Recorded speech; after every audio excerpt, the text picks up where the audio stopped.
Brasil é problema quando a gente lembra que nesse país, em pleno século XXI, quase 100 milhões de pessoas não têm acesso à rede coletora.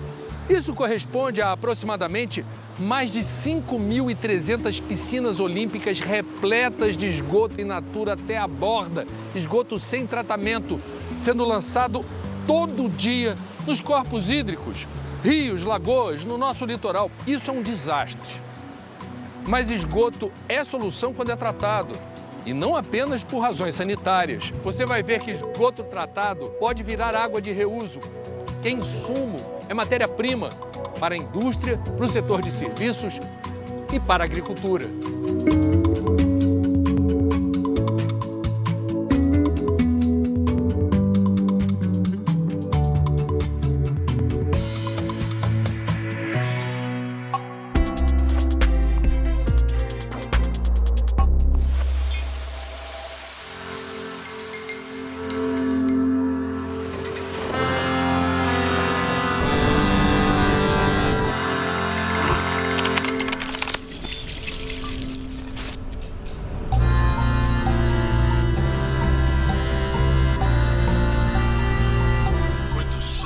Muita poeira. Aqui é o semiárido. E é aqui que a gente veio buscar uma solução, veja que interessante, sobre o uso sustentável de água.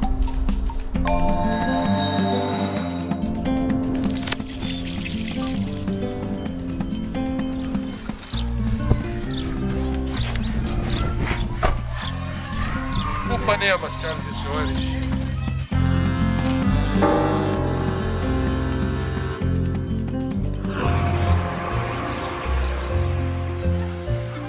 300 quilômetros de Natal no interiorzão do Rio Grande do Norte, no semiárido nordestino, num assentamento rural chamado Monte Alegre 1. Aqui vivem mais de 200 famílias.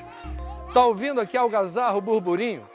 Essa é a única escola municipal dessa localidade, Escola Municipal Maria Antônia Bezerra, 50 alunos. E aqui, como em toda a região, não está sobrando água. O programa público das cisternas que coletam água de chuva e armazenam é a principal fonte de abastecimento de água dessa escola. A cisterna fica ali do lado de fora com 50 mil litros estocados. A cisterna construída para a escola tem problemas. Não há ainda recursos disponíveis para consertar. E agora está sendo implantado nessa comunidade escolar um sistema de reuso de águas cinzas. As águas ensaboadas de pia, de tanque, e que nessa escola passaram a ser entendidas como solução. Hoje, essa água é problema, ela é vertida aqui para o lado de dentro, inclusive, da própria escola. Essa água parada gera problema de saúde, mosquito que se reproduz, não é interessante. Agora a Linda vai explicar para a gente como é que funciona o sistema de reuso quando a obra ficar pronta.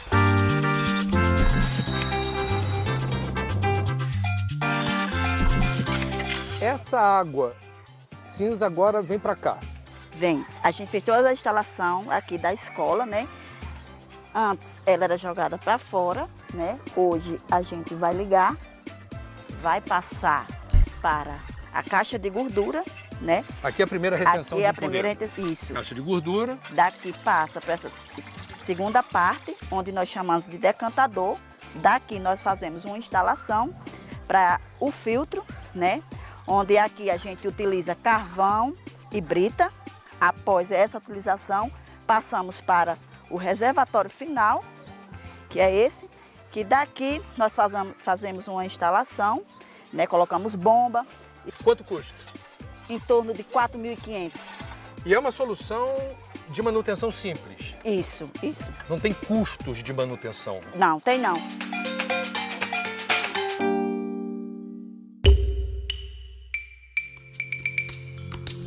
É algo que é simples, por isso que eu chamo isso de tecnologia social de convivência com o semiárido, e resolve, em partes, a questão hídrica do semiárido, porque eles podem aproveitar isso para a sua agricultura e como alternativa garantindo aí a segurança hídrica e a segurança alimentar dos povos do campo.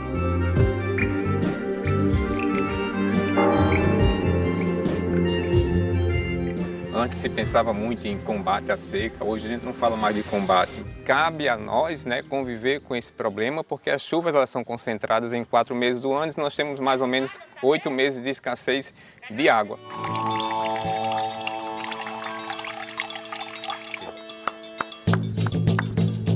De casa, bom dia, dá licença. A gente veio aqui à escola fazer o reuso da água cinza, né? E a escola, eu soube que antes de implantar, os alunos vieram aqui para ver de perto o que funciona na casa da senhora. A senhora já tem o sistema? Tem. Funciona direitinho? Tá funcionando.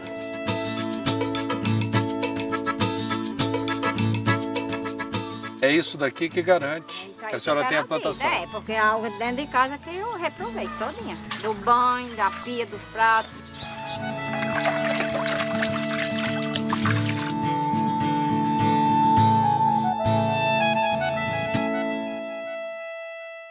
Era uma água já depositada nos quintais, que estava ali exposta a mosquitos, à contaminação das crianças, dos animais, e uma água que poderia ser reaproveitada. Nós estamos no semiárido brasileiro, uma região com uma precipitação, com um volume de chuvas importante, mas muito concentrado em uma época do ano. Olha, bem limpinho, olha. Explica pra gente a regra do uso dessa água na irrigação. O que pode e o que não pode? Essas plantações tudo pode, olha. Essas que sobe, né? Pode porque é na raiz. Agora, o cheiro verde, que é o coentro, já não pode. A cebolinha não pode, porque tudo é coisa que a gente vai usar e ela é filtrada, mas não pode usar ela. Tem que ser na raiz da planta. Muito bem, Casa 72 foi o que disseram pra gente, onde se deu a instalação do primeiro sistema de reuso de águas cinzas na comunidade. Já tem um tempo isso, aproximadamente 10 anos. Já estou entrando aqui, gente. Mostra pra gente. Tá funcionando direitinho? Com certeza, tá sim. Não deixou de funcionar esse tempo todo? Nunca, nem um dia. Aí tá aqui o sistema, tá tudo debaixo da terra. Vem parar onde? Lá no depósito ali, no último, que é o filtro e aí é o reservatório. Aí eu tô vendo que a senhora instalou uma bomba. Isso. A bomba joga água para cá e... Nossa, ali tem o quê? Um centro distribuidor de água cinza tratada, é isso aqui? Isso, é. Tá bonito isso, hein? A senhora profissionalizou aqui o sistema. Aí é o sistema de irrigação. Vai para 6 direções diferentes, tem 6 mangueirinhas. É. Explica pra gente, vai para onde? 2 eu coloco pra cá, para as pimentas, as hortaliças. Aí tem bananeira lá no fim, pé de mamão. Eu corto ele assim e guardo lá na mesa, aí com uns 3 dias ele já tá maduro. O aproveitamento da água de reuso, ele é feito a partir do sistema de irrigação por gotejo, então minimiza o trabalho das mulheres, diminui o tempo de trabalho e elas podem se dedicar a outras coisas, inclusive cuidar de si próprias, né? Já fez alguma colheita hoje aqui? Já, hoje eu já colhi. Mostra pra gente, a gente quer ver. Tá por aqui? Tá ali na minha mesa. Mostra, por favor. Mas tem que ser de hoje, que a senhora já tirou aí do seu jardim regado a águas cinzas tratadas. Essa banana, dá licença, posso experimentar? Pode sim. A gente trabalha, mas não fica com fome. Se tem coco, tem água de coco. Tem sim. Eu tenho que provar aqui, faz parte da nossa rotina no programa. Não basta mostrar, tem que degustar. Tá aqui água de coco. Por favor. Geladinha. Coco daqui. Daqui, tirado desse. Que recebeu água cinza da casa da senhora. Gosto tá bom? Muito bom. Saudável. Então você tá com problema no... Bota mais que eu não tô conseguindo. No paladar. Eu não tô conseguindo chegar a uma conclusão. Tá uma delícia. Coquinho, olha, delicioso. Engraçado que a água cinza é mais ou menos assim. É dessa cor. Essa aqui só é mais escuro um pouquinho, mas é parecida com essa daí. Essa é a reencarnação da água cinza numa situação melhor. E se não fosse água cinza, eu não teria essa resposta. Da terra. A senhora conseguiria cultivar isso o ano inteiro, mesmo com estiagem? Conseguia, mas era menos, né? Porque a água daqui, essa água sem ser de cinza, do poço que eu tenho, é pouca. Ela só vem 3 horas, um dia, outro não. Parabéns. Impressionado aqui. Muito obrigado.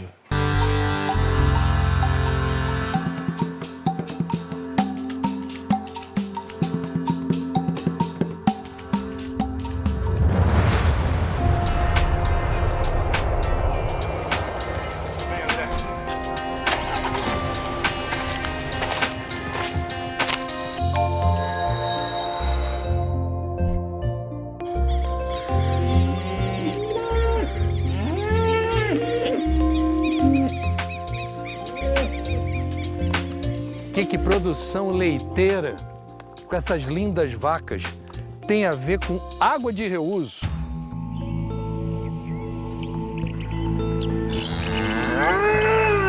Bom dia para a senhora também. O esterco deixa de ser problema e passa a ser solução quando a gente trata ele bem, né? Com o devido respeito, né? Fezes e urina de animais, elas podem ser tratadas com um sistema de tratamento e desde que tratadas elas se transformam em fertilizantes, muito úteis com uma alta carga de nutrientes que as culturas podem aproveitar desde que bem distribuídos no campo. Então, evitando que se jogue isso, apenas lavando essas estruturas onde há esterco, né, como currais, ordenhas e coisas do tipo, e despejando isso nos nossos rios. Isso aí seria um passivo ambiental. É nesse galpão que se dá a produção leiteira. 80 vacas por dia são ordenhadas aqui, nessas máquinas. Elas são agrupadas em grupos de 40, são 2 turnos por vez. Enquanto estão nesse pátio, as vacas defecam, urinam e esse lugar fica saturado de matéria orgânica. Depois que as vacas passam, há a limpeza do pátio e inicia-se o processo de produção de água de reuso, cheia de nutrientes. Essa água de reuso é pulverizada na irrigação aqui pertinho.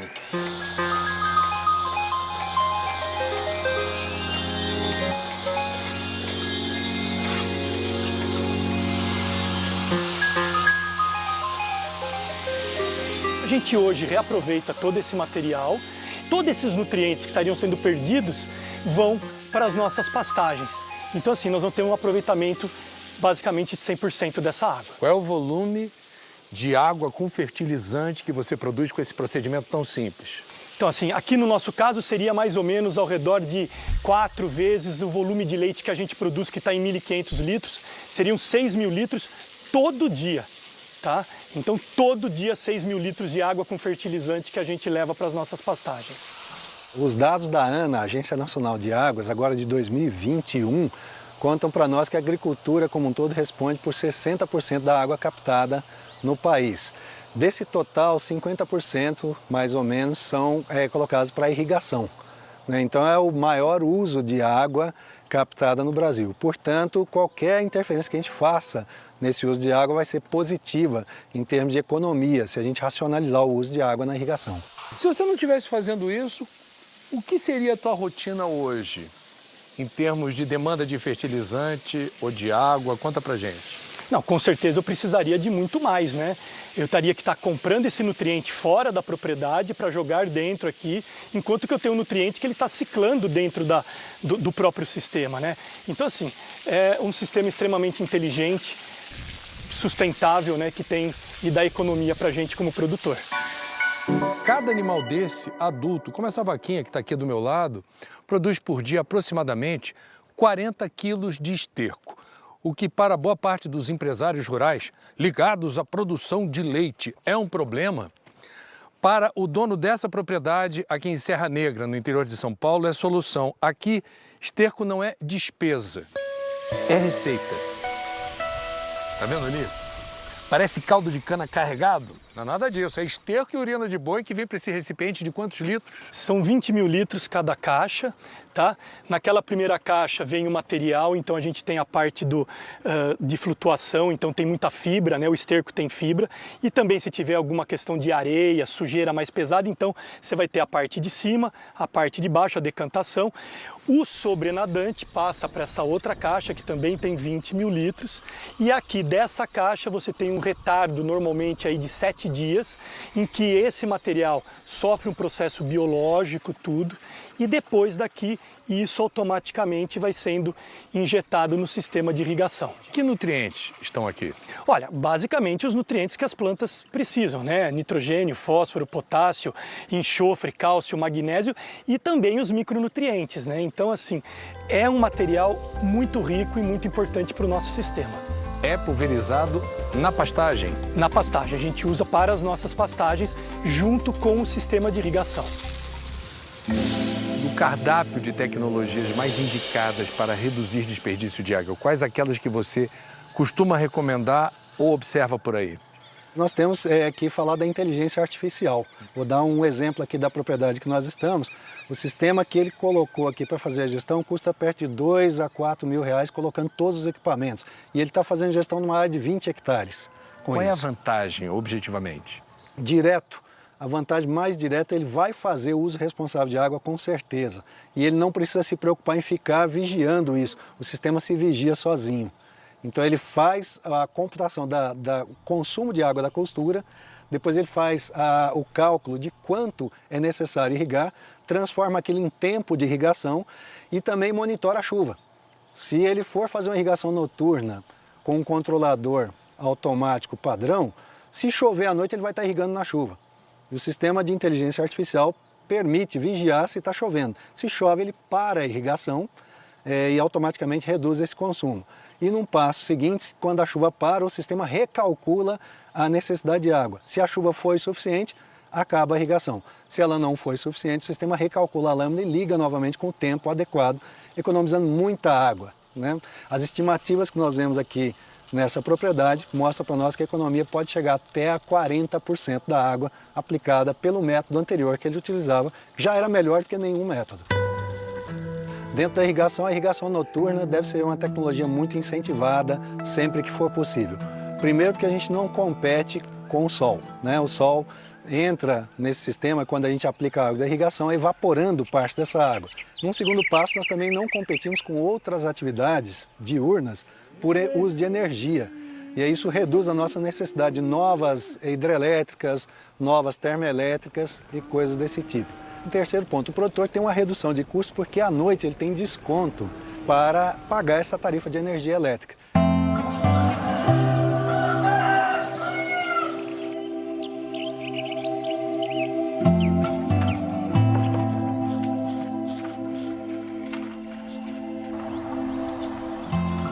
Essa é regra ou exceção para quem produz leite no Brasil? Normalmente é exceção. Falta informação? O que está faltando? Eu acho que falta muita informação e eu acho que tem uma outra questão que agora está mudando, porque nós estamos tendo uma mudança muito grande do preço dos insumos, principalmente dos nutrientes, né? Fertilizantes. Fertilizantes químicos. E aí o que acontece? As pessoas estão dando valor a isso. Então, assim, infelizmente a gente acaba sendo movidos muito mais à questão do dinheiro do que pela própria conscientização. Mas eu acho que esse é um movimento que não tem mais volta, porque realmente esse é um material que é muito importante para as nossas pastagens. Existe política pública, incentivo, facilidades para o produtor rural que reduz consumo de água, visando a redução do desperdício? Existe, mas acredito que ainda não seja suficiente. Não existe um incentivo claro para chegar e falar, parabéns produtor, você consumiu menos quilos de água por quilo de alimento produzido, então aqui você tem um diferencial. Eis uma redução no seu imposto pago, ou eis um financiamento com juro mais barato porque você é mais responsável. Esse tipo de estímulo ainda não existe. O estímulo que existe é direto. O produtor que é responsável no uso de água consome menos energia, consome menos água, desgasta menos seus equipamentos e tem um custo menor de produção. Mas está tudo na conta do produtor. Os estímulos externos não vêm para que o produtor seja mais responsável.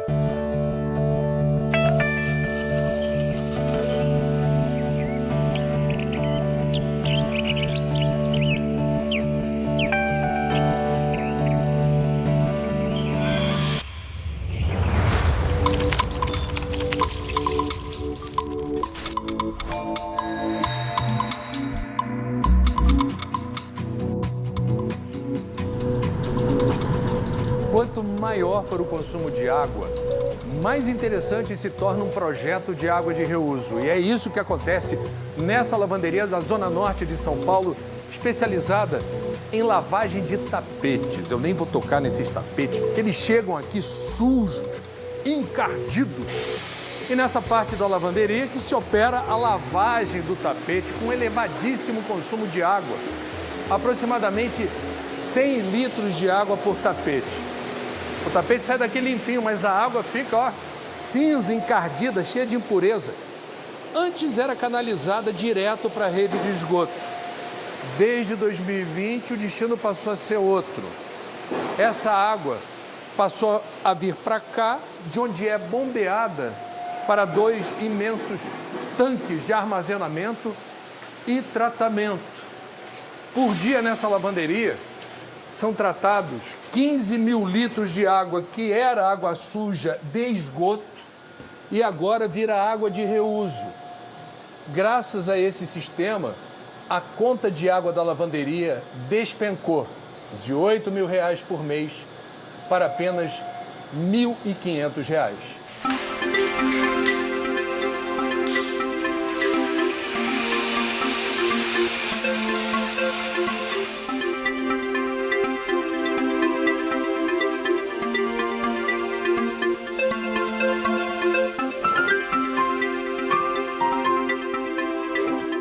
Era um gasto muito elevado que a gente tinha. E estava aquela época de pessoal falar, não tem água, a água está em recesso. Aí foi quando a gente pensou que a gente podia unir o útil ao agradável, né? Então a gente pegou e falou, então vamos investir nesse reuso. E foi aí que a gente começou a fazer esse trabalho, de procurar uma empresa que fizesse isso, né? Que nos ajudasse nessa empreitada.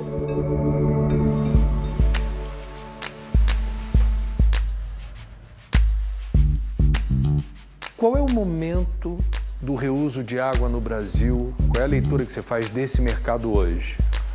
Um mercado que tem muito para dar. Eu costumo dizer que hoje nós temos desenvolvido aí 10% do mercado. Tem muita coisa para acontecer no reuso de água no Brasil. E André, engana-se quem acha que o reuso de água é uma prática que só é utilizada por quem não tem água. Nós pegamos as 720 estações que a gente tem que foram implantadas exclusivamente para reuso e dividimos em 4 grandes fatores motivantes. Por que as empresas nos contratam? Em primeiro lugar, com 34%, a economia financeira. Quanto mais cara a água, mais rápido o payback, o retorno do capital investido. Em segundo, com 29% das intenções, vem a perspectiva de escassez. Hoje o gestor de qualquer grande empresa, ele pressente que vai faltar água para o processo produtivo. Seja porque a companhia de fornecimento local não tem capacidade para atender a demanda diária, ou às vezes a empresa trabalha com água de poço artesiano, o poço dava 10 mil litros por hora, cai para 6, cai para 4, isso acontece muito. Então eles pensam na implantação do sistema de reuso. O terceiro fator motivante, muito pouca gente sabe. Muitas empresas não têm ponto de descarte. O último, com 10%, são as imposições via certificação ambiental. A gente trabalha muito no segmento têxtil, as grandes lavanderias de jeans, as tinturarias, as estamparias. E essas empresas hoje trabalham para grandes grupos. Então, por exemplo, os grandes magazines, quando contratam uma lavanderia para beneficiar suas peças, eles estão, de certa forma, impondo as boas práticas ambientais e dentre essas práticas estão o reuso de água.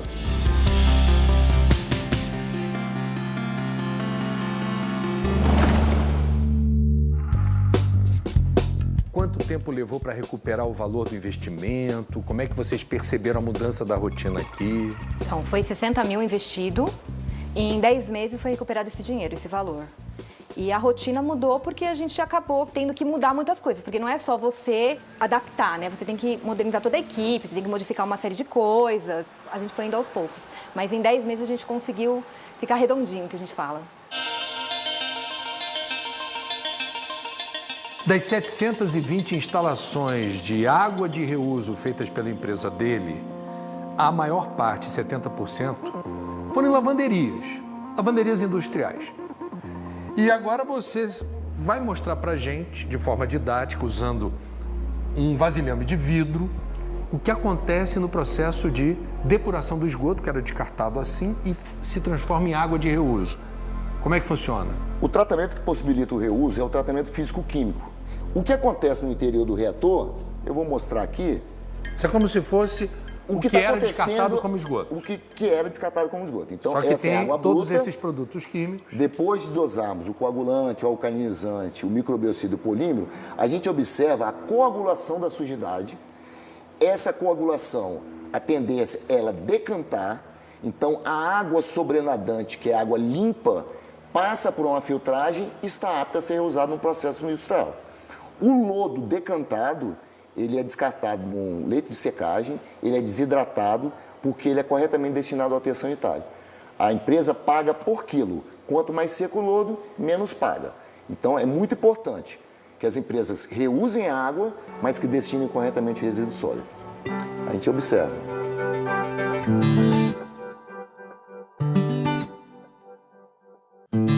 Olha como é que ficou, André. No reator, normalmente, a gente deixa 1h30.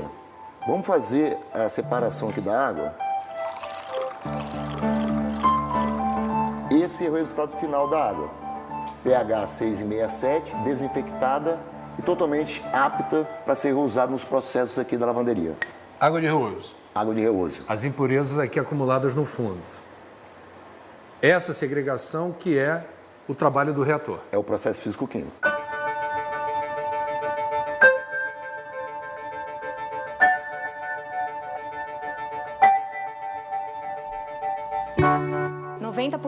Da água é de reuso, 10% não é de reuso. Por quê? Porque ela gasta.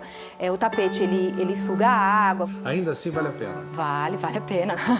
90% de água de reuso, olha que maravilha isso. E foi imediatamente a queda na tarifa de água paga por vocês, usualmente a companhia? Sim. Rapidamente? Rapidamente foi a queda. A gente está falando de 90%. De água de reuso e só 10%, então você imagine a queda. É 90% a menos de água que eu estou utilizando da Sabesp, que estou reaproveitando, né? O reuso, ele anda em passos largos. Existem situações que a gente sente que ainda existe uma espécie de bloqueio, mas é um mercado enorme e que tem muita coisa para ser feita ainda.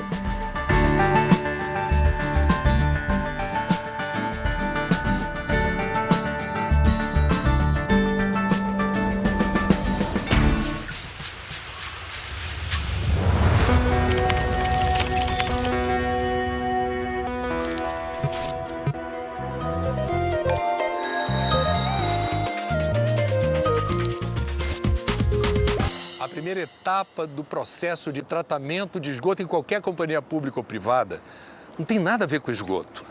É retirada do lixo que as pessoas jogam no vaso sanitário. Inacreditável. Aqui na Sabesp tem esse equipamento gigante chamado grade mecanizado. Olha o que veio parar aqui. Mônica, o que já veio parar aqui que chama mais a atenção de vocês? Chega bastante máscara nessa época de pandemia, embalagens de entorpecente, chega roupas íntimas, estopa, pedra.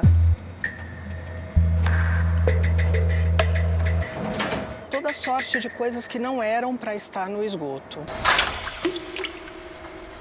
Quer dizer, para a gente falar de água de reuso, começa por aqui. Começa por aqui. Tratamento desse efluente, desse esgoto tratado. Exatamente.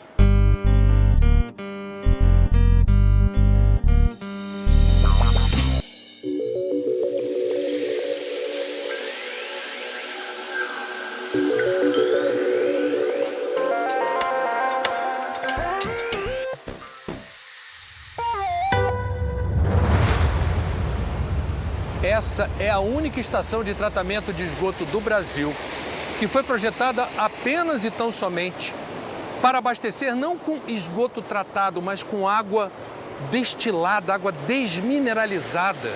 Algumas das maiores indústrias do estado de São Paulo, que pagam menos para usar a água que sai daqui. Esse é o projeto Aquapolo. O Márcio é o CEO, o diretor-presidente. Quando a gente fala da água que sai daqui dessa estação de tratamento de esgoto, qual é a quantidade? Seria suficiente para abastecer uma cidade de quantos habitantes? Uma cidade de cerca de 250 mil habitantes. Qual é o sentido desse projeto? O sentido desse projeto é garantir sustentabilidade para as indústrias frente ao impacto de mudanças climáticas e garantir também o abastecimento e a disponibilidade hídrica prioritária para o consumo humano da água bruta da natureza. Então, os nossos clientes deixam de competir com a população na captura de água da natureza ao usar a economia circular de água.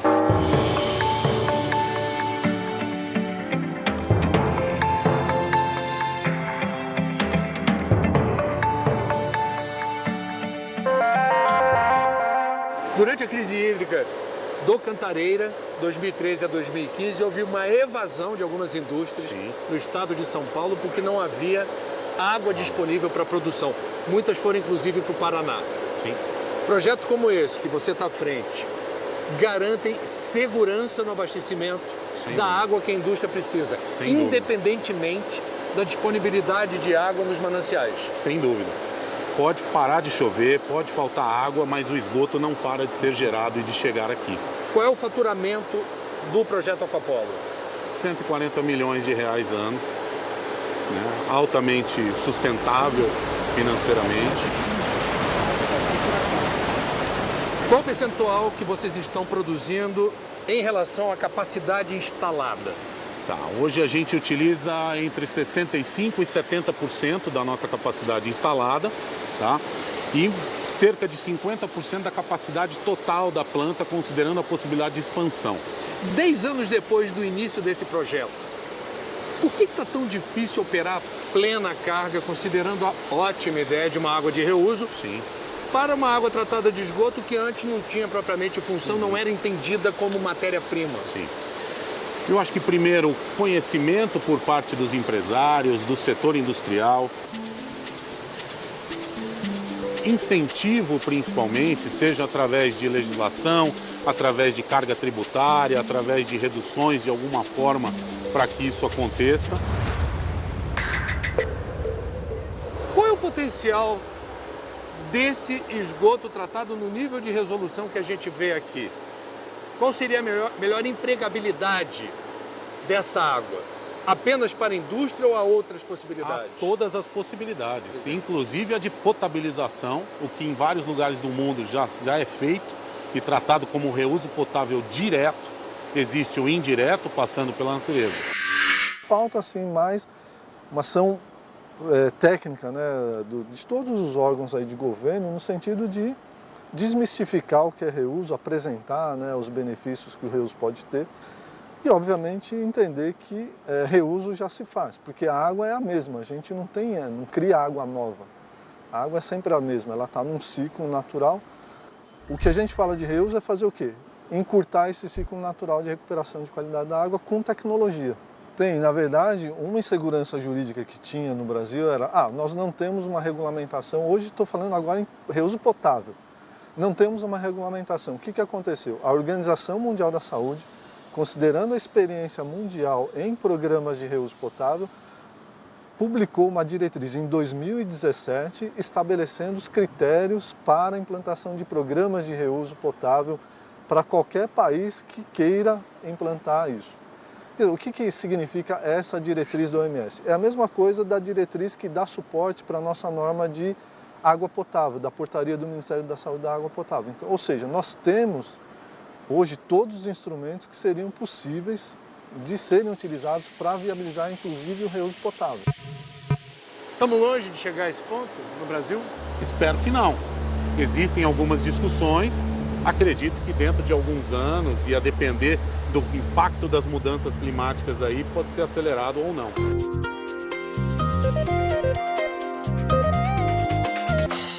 Antes de ser bombeada para as indústrias da região metropolitana de São Paulo, a água tratada do projeto Aquapolo passa por uma tecnologia osmose inversa que eles chamam de nanofiltração. São esses equipamentos que tornam a água tratada de esgoto tecnicamente parecida com água destilada, desmineralizada, e que o Márcio está dizendo que dá para beber. É isso mesmo? Dá para beber. Você lá. primeiro. Você primeiro. Água tratada de esgoto numa resolução que a gente não está acostumado a ver numa estação de tratamento de esgoto. Nenhuma impureza. Nenhuma impureza. Não é água que vai na torneira, não, mas não nos faz mal se ingerirmos. Sem dúvida nenhuma. Você primeiro.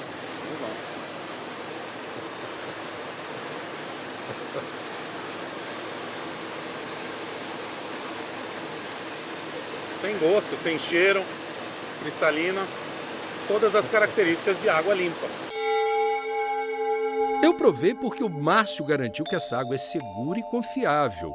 Mas para ser mesmo potável do ponto de vista técnico, ela teria que passar por processos adicionais.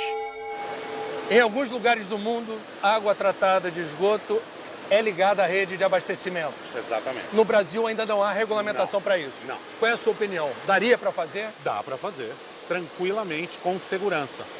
Mas eu acho que a gente precisa vencer a barreira psicológica, educação da população primeiro, para fazer. Tecnologia tem, a fonte é esgoto. As pessoas simplesmente não olham que os mananciais da onde a gente potabiliza a água têm esgoto in natura, estão poluídos.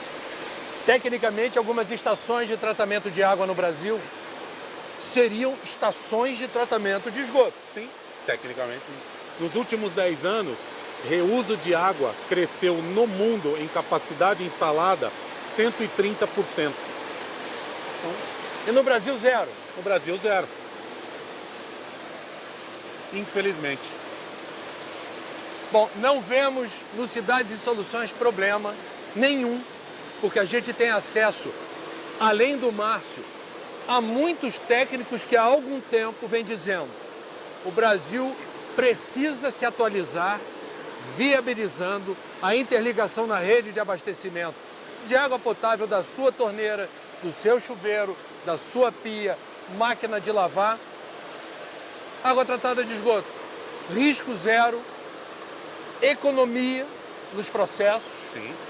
E um descanso que a gente dá para a natureza, para os mananciais. Sem dúvida. Garantimos a disponibilidade hídrica para 100% da população dessa forma. E é essa água que segue viagem. Segue viagem.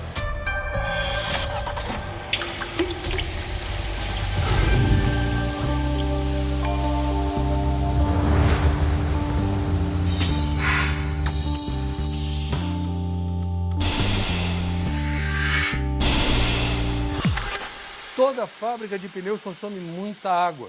Essa daqui em Santo André, no ABC Paulista, não é diferente. Aqui são fabricados por dia 20 mil pneus dos mais variados tipos e tamanhos. Pneu de trator, de caminhão, de ônibus, pneu de carro de passeio. Cada um consome um volume diferente de água. Em média, cada pneu aqui consome 80 litros de água. Água de reuso.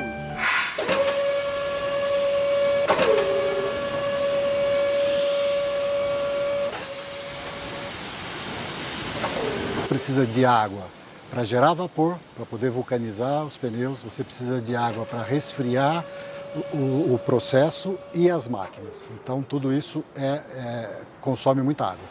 Nessa fábrica, aproximadamente, qual o volume de água necessário por dia ou por mês que você precisa? Podemos falar em torno de 60 mil metros cúbicos mês de água. 60 milhões de litros de água, mês. O que levou essa fábrica a perceber que seria um bom negócio comprar água reciclada? Nós extraímos água de poço.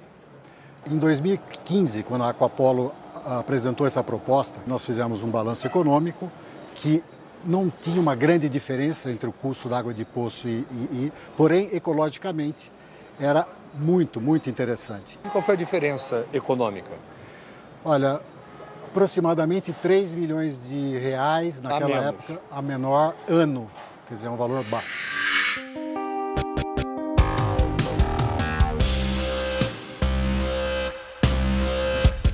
Que diferença faz operar esse setor da economia com os cuidados e as cautelas que vocês estão tomando? Isso dá algum conforto no horizonte de negócios, assim, para vocês é mais estável? Muito realizar mais. O processo dessa maneira? Muito mais, porque isso dá uma visão de futuro, né? A gente sabe que água de poço é um bem que pode acabar um dia. E essa alternativa da água de reuso, não. Ela dá uma visão de longuíssimo prazo que, para um insumo, é muito importante para a produção de pneus. E não cessa o fornecimento. Não. Porque esgoto não para. Eu brinco e digo que a gente recicla diversos materiais no dia a dia da sociedade. O principal deles, que garante vida, que é a água, a gente ainda não está reciclando. Alguns estados também saem à frente com o reuso de água, mas normatização ainda não existe. Você precisa ter uma norma federal que estabeleça critérios de qualidade, né, que dê segurança para quem quer implantar programa de reuso, possa implantar de forma segura. Eu acho importante que essa política pública ela chegue de uma forma rápida e imediata e que possa atender todas as famílias do meio rural e a gente resolver, em partes, essas questões de falta d'água na região. Além do reuso de água, a gente vai estar contribuindo também para o saneamento rural, que é uma outra questão bastante evidente e bastante necessária para a gente pensar.